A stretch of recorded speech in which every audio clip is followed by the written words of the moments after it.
বিসমিল্লাহির রহমানির রহিম। সম্মানিত সুধী, ৭৬ বাংলা ইউটিউব চ্যানেলের পক্ষ থেকে আপনাদের সবাইকে জানাই অনেক অনেক প্রীতি ও শুভেচ্ছা।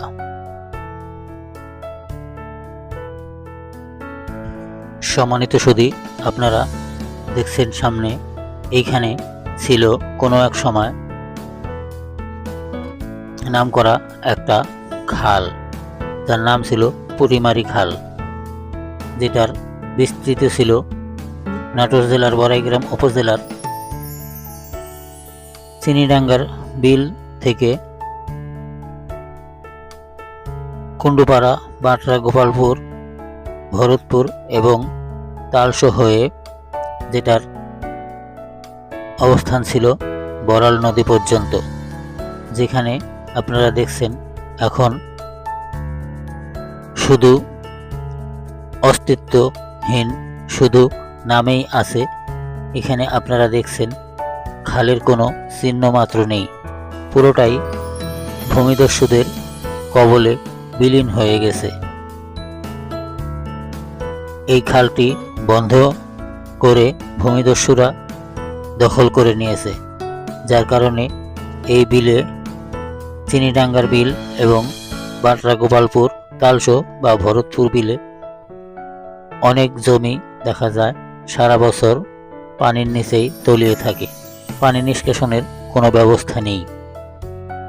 কোনো এক সময় এই খালটি যখন সচল ছিল, তখন অতিরিক্ত বৃষ্টির কারণে জলাবদ্ধতা সৃষ্টি হলে সেই পানিটা বড়াল নদীতে ছেড়ে দেওয়া হতো।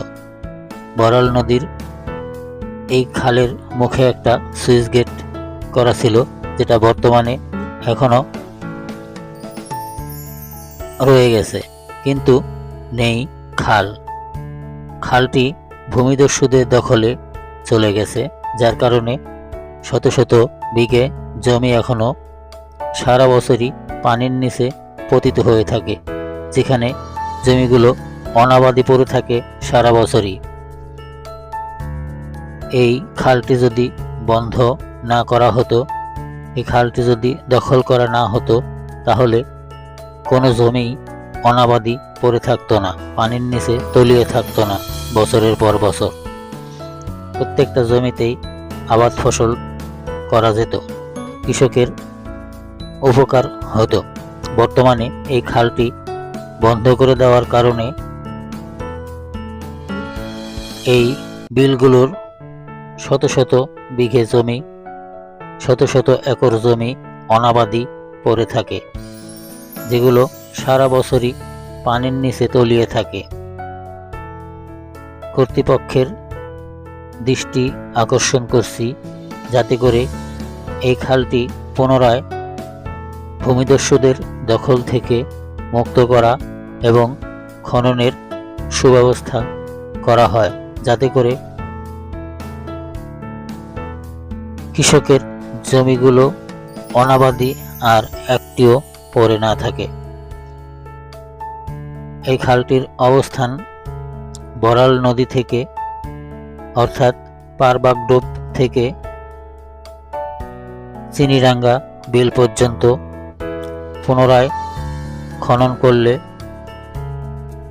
স্থানীয় কৃষকদের জন্য আশীর্বাদ স্বরূপ হতো।